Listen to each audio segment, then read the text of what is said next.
your lifetime probably, when you were born, world was completely different than what it is today. Everything changed so fast. Today, my friend Hans is telling me that Google has just launched its first driverless car. So now we don't need anybody to drive any car. So this is within these 20 years. Guess what will happen 20 years after that? What do you, if you can have a time, sit down in your mind, write down what will be world like 20 years from today? You have to have wild imagination to come close to what it may happen in 2014 plus 20 years. Because normal projections will not get you there. It has to be a huge jump in imagination. And you have to really create a fantasy world. 20 years, not 200 years, just 20 years. Because things will change so fast. It has changed so fast 20 years back. That speed has become multiple of the speed that we had the past 20 years. And that's what will happen 20 years later on. And my complaint is, in science, we have the science fiction. We can let our imagination go. All kinds of gadgets we bring into the picture to take us to the moon, take us to Mars, take us to another galaxy. We make beautiful science movies showing how we are doing the things in our imagination. And we make television serials, Star Trek and all that. We love it. An amazing thing is, science, real science, follows the track of the science fiction. What is fiction today is a kind of imagination. You are not a scientist, you just imagine all that. The scientists follow it, why not? Let's try that. And they try, and that will happen. And what will happen 20 years from now, if you want to guess it, you have to really write a science fiction. Otherwise you will not get anywhere near that. That's the speed in which we are proceeding. The question that I have in mind, I always try to pose it to myself and everybody else.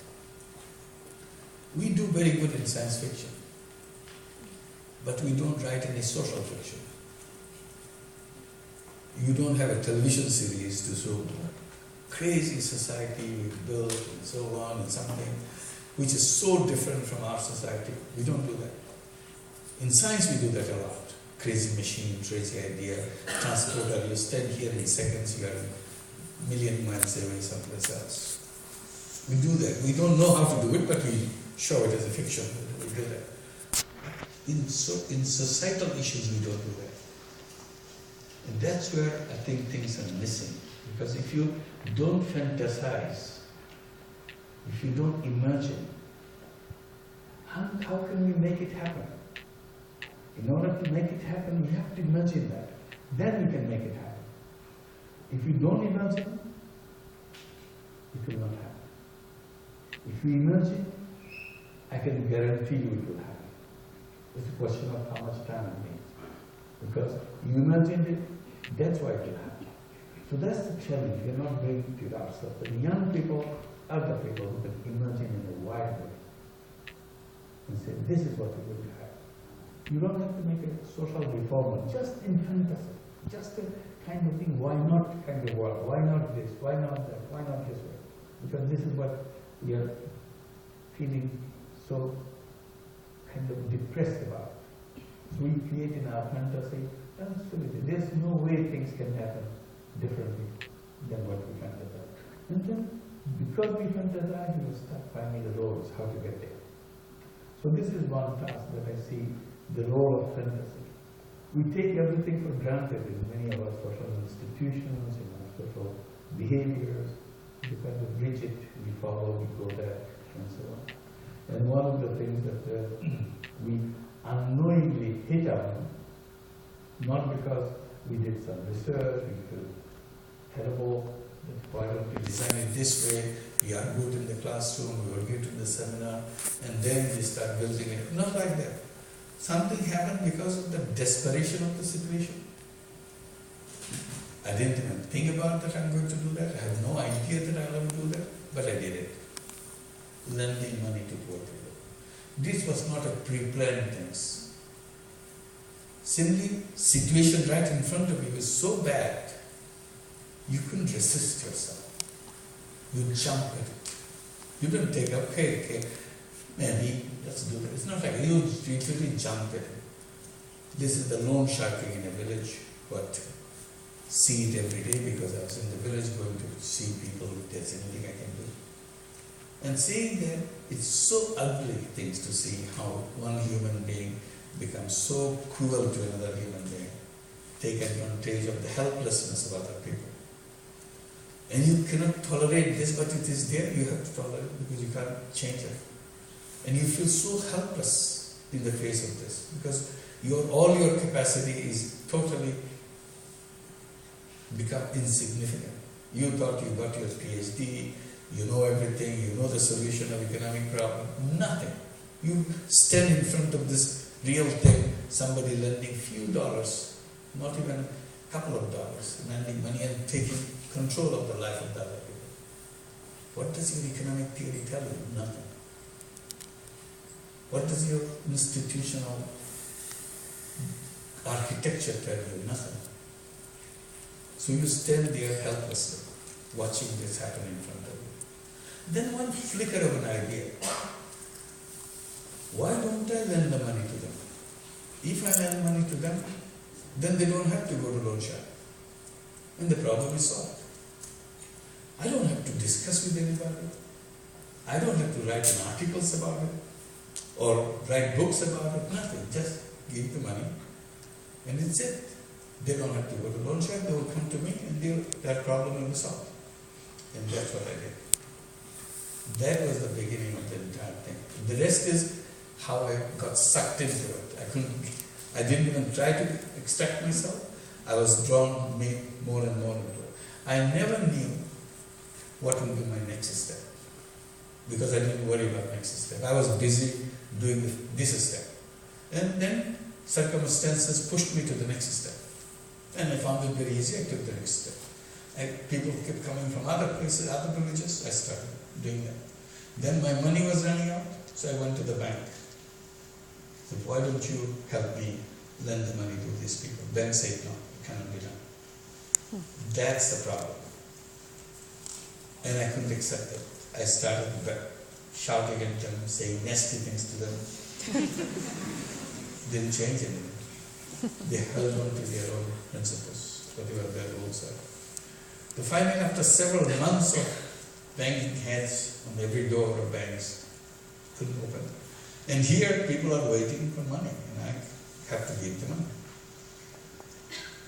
Finally, what I did, again idea came, why don't they offer myself as a guarantor?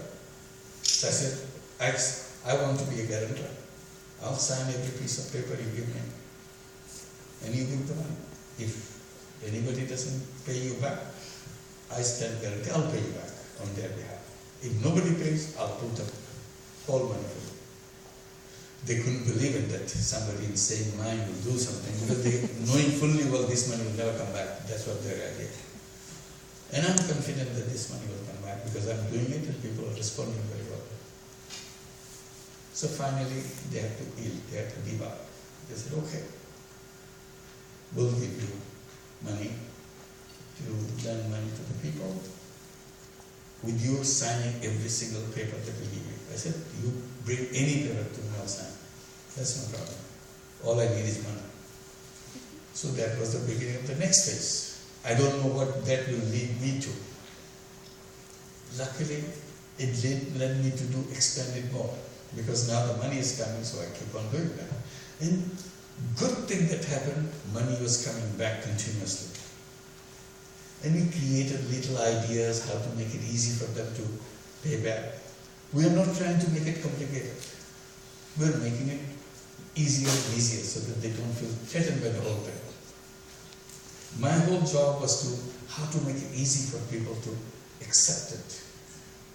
Unlike the banks, which kind of got into a situation, make it so complicated, people are afraid to go near them. So I was trying to make it the other way. And it worked. And then, since the bank became very worried that their money probably one day will not be able to recover because all these, they are just waiting for the collapse of the whole thing. They couldn't believe this can go on forever. They thought, this guy is just lucky. He gets a few dollars given, he gets his money back, and he shouts a lot about it. But real crash will come soon. We know that it will not go on forever. It will just a matter of months, a matter of a couple of years.